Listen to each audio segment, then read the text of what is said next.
To do one. FEMA pauses aid in North Carolina amid armed militia threat.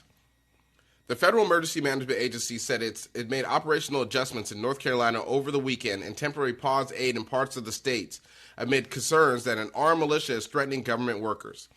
And just to add to that, it says armed North Carolina man arrested on suspicion of making threats against FEMA workers. An armed North Carolina man was arrested after it was reported that he made comments about possibly harming FEMA employees involved in hurricane relief efforts in the states.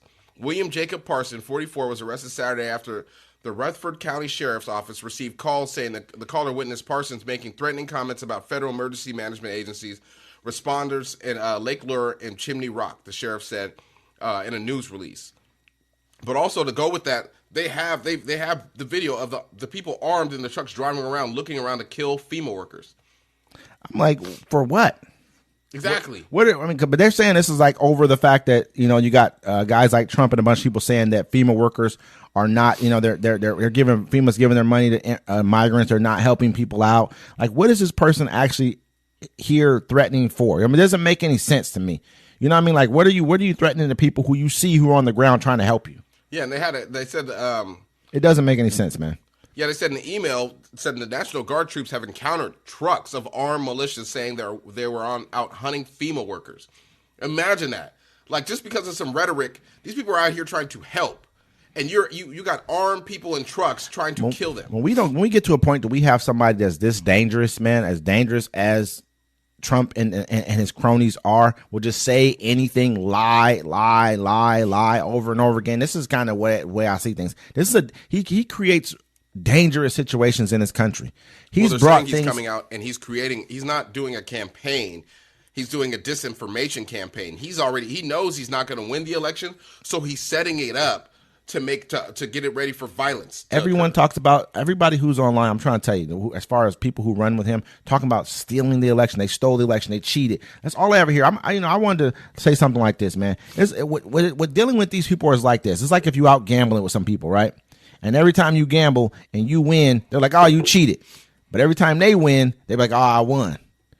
Would you gamble with a person like that? No. Would you put your money up with a person like that? That's crazy to me. So every time this person has won, nobody cheated. It was fine. You know what I mean? It was no problem. But every time I lose, somebody cheated and somebody has to pay and there has to be a problem about it. I mean, we got to stop. Like, we're in a situation, man, where this has gotten past the point of just bad. About half the country, less than half the country believes this shit he's talking about. This is crazy. You know what I mean? And like, it's gotten to a point to where I don't know if it's going to come back. I think you got guys going around looking for FEMA workers, talking about hunting FEMA workers.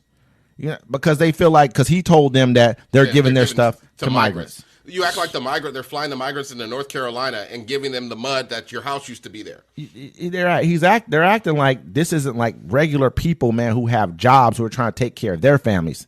That's what they're acting like. These people don't have that type of control to give something to somebody else. Not this person who you're hunting.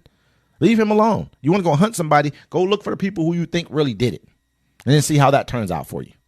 I mean, it's just wild. It's like I said, he's already creating a situation where, that's what I keep telling you. Like, I've been saying it for the last 5-6 months since we started this. It doesn't matter who wins. He's gonna, because he knows he's fighting to get out of jail, and he knows he's gonna lose. So he's like, he doesn't care. He's gonna go balls to the wall. If a person like that has this kind of power, they don't care burning everything down behind them to stay free. I mean, I would.